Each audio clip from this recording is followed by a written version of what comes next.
যার পিঠের ছোঁয়া পাইলে ভাগ্য খোলা যায়, এরকম ধন্য হয়।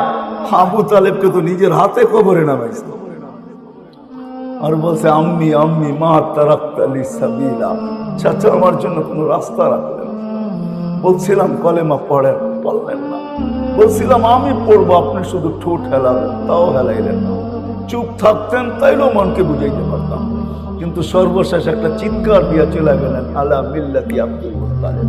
আব্দুল মুত্তালিবের মিল্লতের উপরে চলে গেছে। দুনিয়ার কোন পজিশন আল্লাহ দেখবে না, প্রস্তুতি কতটুকু নিল এটা দেখবে। আসেন, ওই প্রস্তুতি কখন হবে? যখন আল্লাহর দাবি পূরণ হবে। আল্লাহর দাবি পূরণ হবে।